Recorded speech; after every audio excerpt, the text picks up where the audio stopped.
मित्रों, आज आपको हाथ देखना सिखाऊंगा। अक्सर आपको लगता होगा कि इतने छोटे से हाथ में दिखाई क्या देता है। इस हाथ में इतना कुछ दिखाई दे रहा है कि अगर 1 महीने तक लगातार मैं बात करूं तो भी समाप्त नहीं होगा। कहाँ से शुरू करें, ये एक बड़ा सवाल होता है हाथ पढ़ते समय। लेकिन अभी हम शुरू करेंगे जो चीज़ सबसे पहले दिखाई देगी। हथेली में सबसे पहले जो चीज़ दिखाई दे रही है वो है हेडलाइन का हेडलाइन में स्पर्श करना।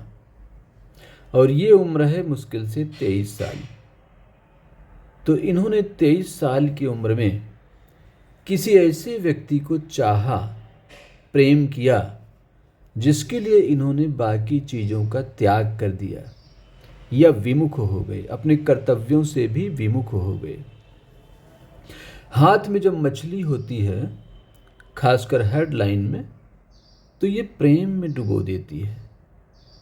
और प्रेम में डूबे हुए ये लोग अक्सर भूल जाते हैं कि हमारे जीवन का उद्देश्य क्या है।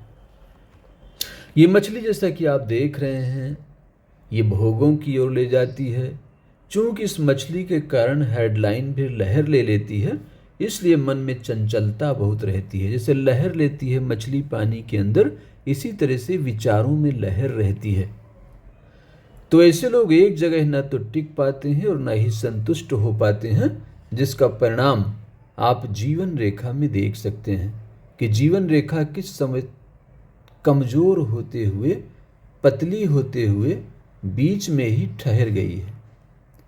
तो इसका परिणाम इनके स्वास्थ्य पे आप देख सकते हैं। इसके बाद भाग्य रेखा पे देख सकते हैं कि एक मजबूत भाग्य रेखा जो आगे बढ़ रही है, इनकी गलतियों के कारण अचानक ठहर गई है। इसके ठहर जाने से कैरियर भी ठहर जाता है और दोबारा आप देखेंगे कि जो प्रयास हुआ है उसमें भी भाग्य रेखा हेडलाइन के उसी पार्ट पे जाके ठहर गई है जहां पे ये फिशिंग चल रही है। तो अब आप समझ गए होंगे कि इनके पास दिमाग भी है, इनके पास ज्ञान भी है, इनके पास विद्या भी है, फिर भी ये सफल क्यों नहीं हो रहे जीवन में। अब योजनाएं तो इनके पास हैं, कुछ काम भी कर रहे हैं, लेकिन अब ऊपर हम देखते हैं। ऊपर अगर हम ध्यान से देखें तो बुध अपनी सही जगह पे है, यानी ज्ञान, बिजनेस एबिलिटीज बिल्कुल सही है। सूर्य यानी कि यश, फेम की क्षमता बिल्कुल सही है। शनि यानी कि संतुलन बिल्कुल सही है।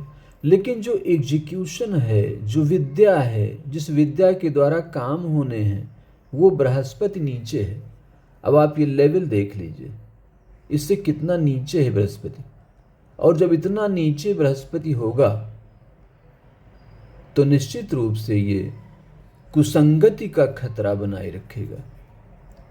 और कुसंगति एक ऐसा खतरा है जिससे व्यक्ति बच नहीं सकता, चाहे वो ज्ञानी हो, चाहे बुद्धिमान हो, चाहे धनवान हो, चाहे समझदार हो, गलतियां कर ही जाता है। इसलिए ये हाथ भाग्यशाली होते हुए भी उस तरह की उन्नति नहीं कर पा रहा है जिसका ये हकदार है। तो ऐसे में क्या होता है कि 2 चीज़ें करनी पड़ती हैं। जब मनुष्य आता है तो सबसे पहले हम या तो उसकी काउंसलिंग करते हैं, गाइडेंस करते हैं और ये बताते हैं कि वो ये फिशिंग करना छोड़ दे, इस मछली के चक्कर में ना पड़े, क्योंकि ये मछली की जो रेखा है ये हृदय रेखा में व्यवधान पैदा कर रही है। तो या तो इस चीज़ को बंद कर दे और या फिर इस चीज़ को ऊपर उठा ले, यानी कि बृहस्पति जो नीचे जा रहा है इसको ऊपर की ओर पहुंचा दिया जाए।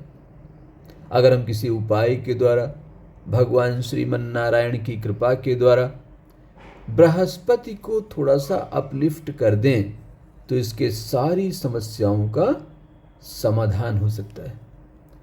तो मित्रों, जैसा कि मैंने कहा था कि छोटे छोटे चिन्ह जीवन में इतनी बड़ी भूमिका निभाते हैं कि आप सोच नहीं सकते।